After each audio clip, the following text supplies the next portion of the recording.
welcome back to the next episode of Beyond the Mirrorball. I'm your host, Melina, and I run Mixing It Up with Melina on all social media platforms. Well, not all. I do YouTube, Facebook, and Instagram. Outside of that, I'm not on anything else. I don't have time for anything else. But welcome back. So we have season 2 upon us, the tea, the deep dive. Let's jump into things. First and foremost, many of you called me out for not having anything in my drink last week, but I'm going to switch that up. This show is not sponsored by this drink, but if they want to sponsor me, I am for sure open to it. All right, so season 2 was a huge change since we'd had season 1.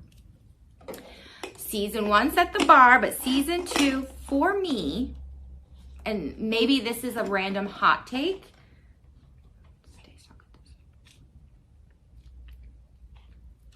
I love a good Diet Coke. Okay, so season 2 is the winter of 2006. So we've progressed a few months and we have done some big changes. Now, okay, back to the hot take. My hot take is that while we had season 1 and I appreciated it and loved it, for me, the show really took off season 2, and I almost feel like that is the starting point of Dancing with the Stars.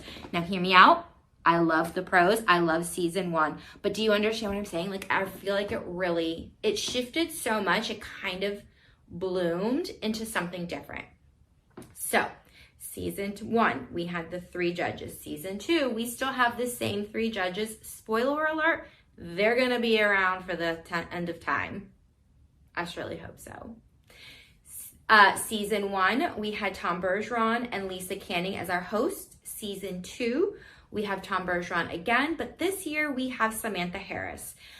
I searched and could not find any concrete confirmed reason for Lisa not returning.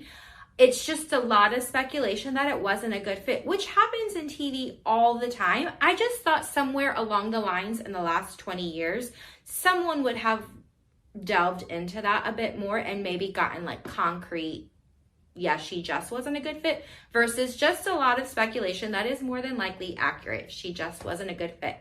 So enter in Samantha Harris, and I personally loved the partnership between these two.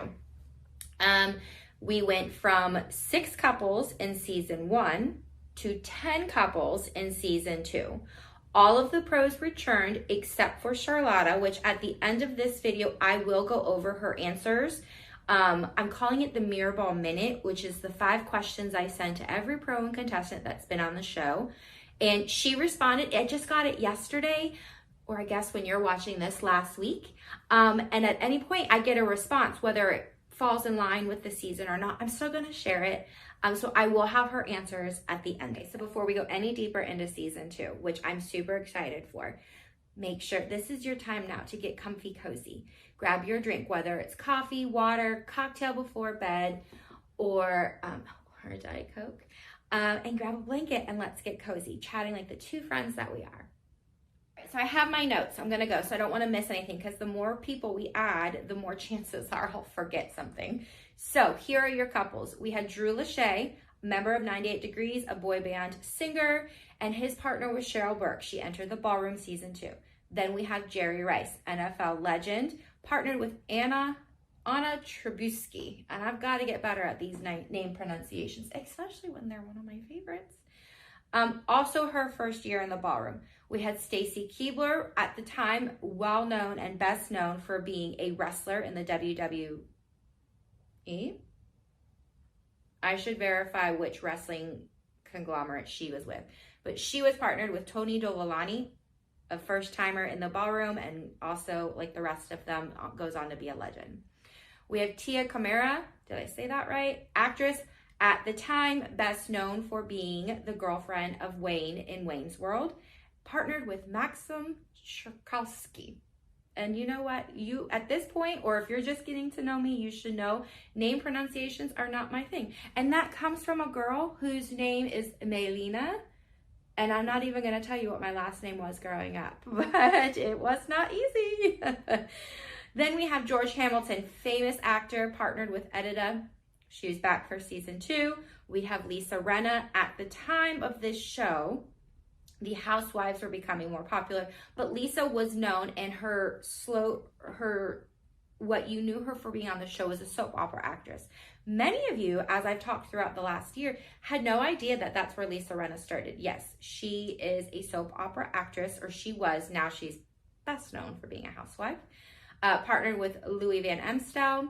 You had Kenny Mayne, a sportscaster at the time, partnered with Andrea Hall. It could be Andrea. I'll touch on that in a second. Also new to the ballroom. Our other one and done. There's not many pros who only did one season. So one and done is unfortunately what I'm going to pile them in as there. You have Tatum O'Neal, a famous actress, partnered with Nick. I need to figure out how to say Nick's last name. Starts with a K. You had Master P, partnered with Ashley Del Grosso. He is a rapper, a business mogul.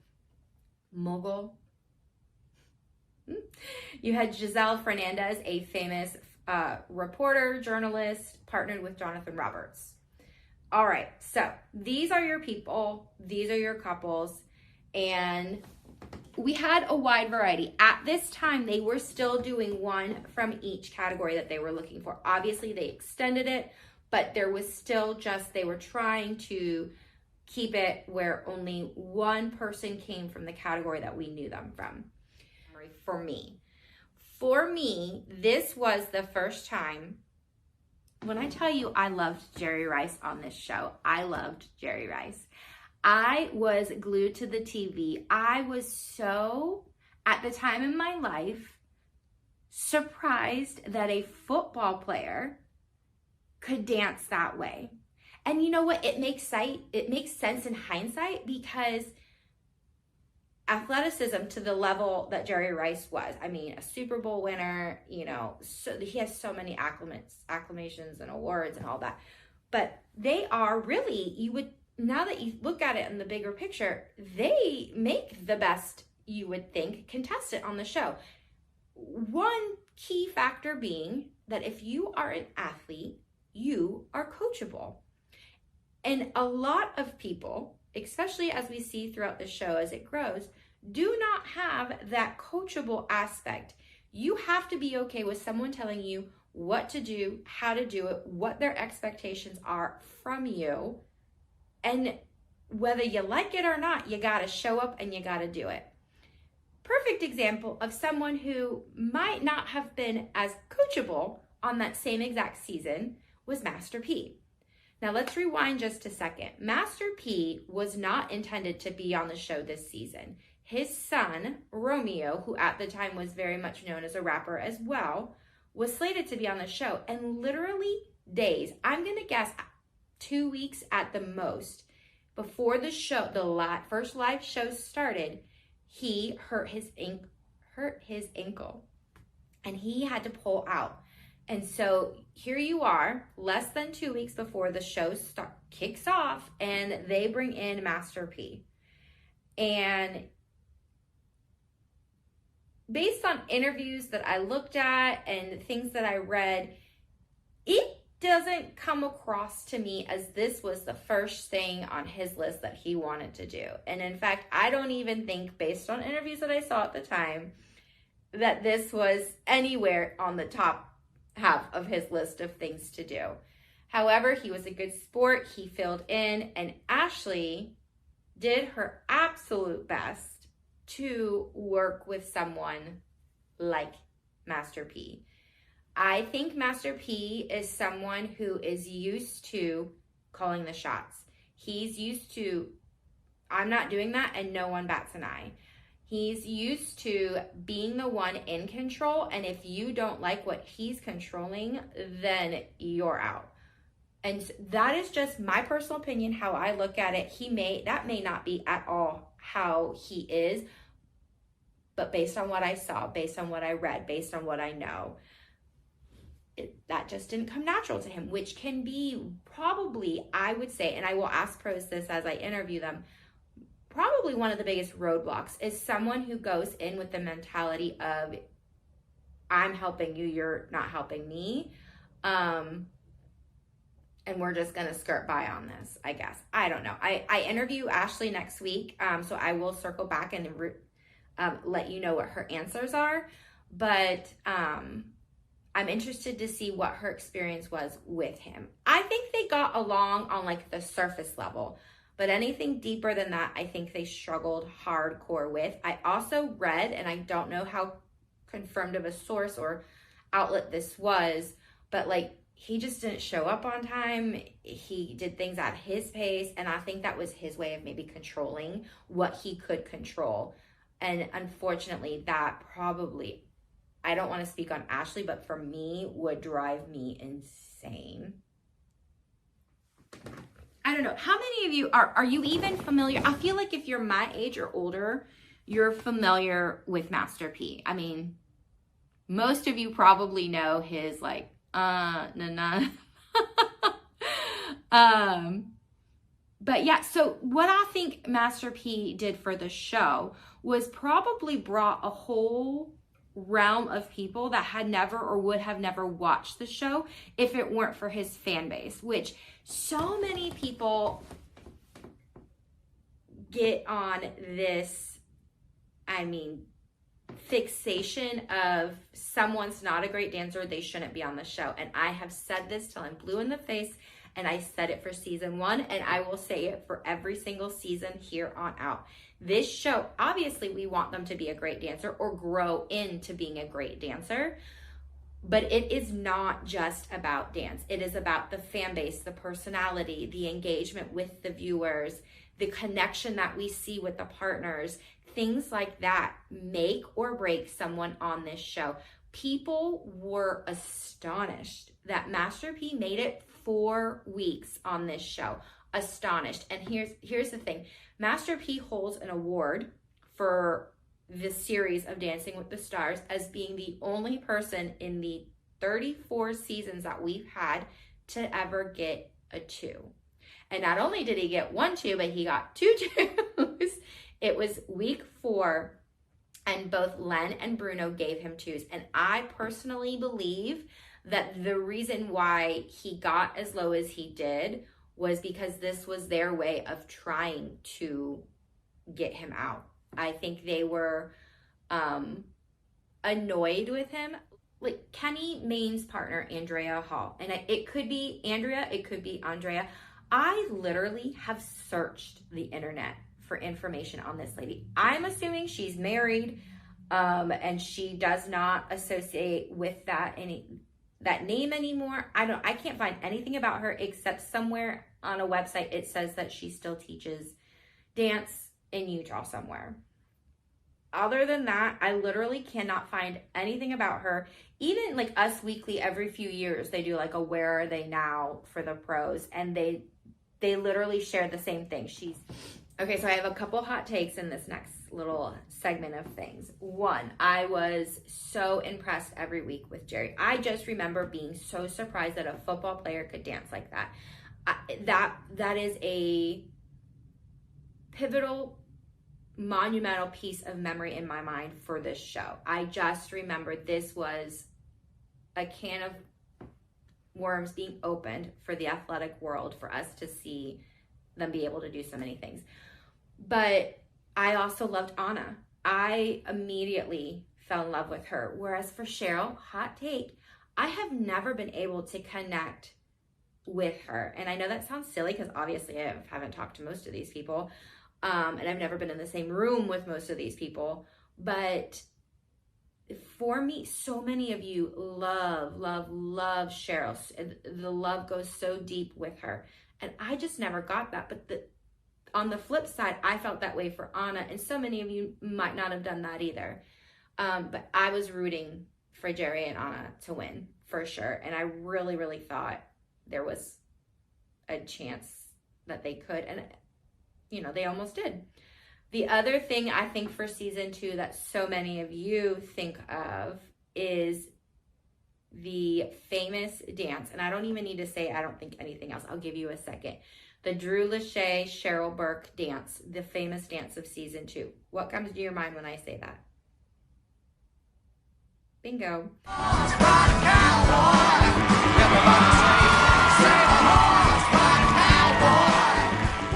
everyone remembers that dance. And you know why I think it is? If you were to take that dance and dance it anywhere, seasons 10, 15, 20, 25, 30, so on, I do not think that dance would have been as monumental and memorable as it is because it was season 2. And my reasoning for that is because, again, season 2 was such a big shift in the show. So many more people were watching it, and it was the first time that so many people were watching ballroom. So many people were watching dance. Like, these kind of things were not popular in the big scheme of things until Dancing with the Stars. So I think Save a Horse, Ride a Cowboy was as big and memorable as it was because it was the first time on national TV we saw this like sexy kind of dance come through that so many people were just tickled. So many people blushed, but not in a like turn the TV off kind of way. And I think that is why it was as memorable as it was. But we all remember that. And the same 2 still shots I feel like that people went off on with when they talk about this are embedded in my head as well. So yeah, I don't think that dance would have nearly as much of an impact farther into the show, because it's not to take away from it, but it just, there's really not a whole lot special about it or like jaw-dropping. It was just, we hadn't ever really experienced that on the level that it was. So anyways, Maxim, I will refer to him as Max. I just love that for him. Entered the ballroom, and he came with a force, and this is my personal opinion, he knew he was a phenomenal dancer. He wasn't going to have to prove that in any capacity. But I think what he wanted to do was still stand out in a way that would make him Hollywood relevant. And so I think he came to the show knowing that his personality, which is already very strong, his background, his culture, the men in that are strong men. They are outspoken, they are demanding at times, and he was going to fuel the fire of dance. I don't know, I've always been absolutely intrigued by how he handles things. Were there moments where I'm like, oh, that was not a good look, that was not the right choice of words? Yes, but I think I can say that for every single pro on the show, and I think every single one of us can say the same things about ourselves. We did not make a great decision when it came to how we handled a situation, and I would venture to say that most of us can say that we can't even count the amount of times on 2 hands that we've. So every contestant in pro, I'm sending a message to asking them 5 questions. I'm calling it the Mirrorball Minute because the questions relatively should be able to be answered pretty quick. It's just getting a perspective of them on their time on the show. So Charlotte had responded the other day, and these are her answers. The first question is, give me 1 word that would describe your time on the show. She said short, and then she laughed because she is one of the few one and dones on the show. The next question I asked her was, what is your favorite memory of your time on the show? And she said it was the countdown to going live. It forced you to deliver, and it was a meaningful feeling of being alive. I thought that was such a powerful response, and it really truly gave me a perspective of the pro on the show. And I guess I've never thought about that moment of like, okay, we're going live, 10, 9, 8. Like, I've done TV news and things like that, but yeah, how cool, how cool. Then I asked her what her favorite dance was on the show. And she said if she had to choose one with John, it was her week 2 quick step. However, her favorite dance overall was on the rematch show, which they did several weeks later. On the result night, her and choreographer, dancer, pro who comes for season 2, and he's on for several others, Nick, I gotta learn to say his last name, starts with a K. They did a dance, and it left a feeling behind on the show, which isn't easy to do as a dancer. Again, another powerful message that gives you this great perspective of being a pro on the show. Number 4, I asked what your least favorite memory was on the show, and she said she was on there so shortly, for such a short time frame, that she doesn't have one, which is good to know, because in last week's show, I really thought maybe her just being partnered with John wasn't always the easiest, and so I thought maybe that could be a response to it, but she didn't say that, so that's good. And then the last question I ask is, if they were to ask you to be back on season 35 of Dancing with the Stars, would you do it? And she said, as a dancer, no, she's been retired for a long time. However, she would consider doing it as a judge or as coaching, which really got my brain spinning. And hear me out. I am not a fan of when the judges go on the season and then they go to coach these couples. I think there are so many reasons why that shouldn't be allowed. I know that they do it to the best of their ability. They're trying to stay, compartmentalize, helping because they love coaching, but also I just don't think it's fair. I don't think it's right. And also, 2 of the 3 judges have never danced ballroom. Yes, they have entertainment background. Yes, they've been on the show for so long that we forget that they've never danced ballroom. But at the end of the day, they are not ballroom dancers. So what a great idea and a fun way to bring in your previous pros to have them coach 1 week. Every couple gets a new pro, every couple gets a previous pro that helps coach them, guides them, they are the ones who've done this before. They are the ones who've been on the front line. They are the ones who have actual ballroom experience. What better way for us to see some of our favorite pros that we don't get to see anymore be incorporated on the show and give value to it as well, leaving the judges to do what they're supposed to do, just judge. I don't know, Charlotte, you're onto something, and that made my brain spin. And now Dancing with the Stars and Dina, if you need help, I'm here for you. So, a couple of things.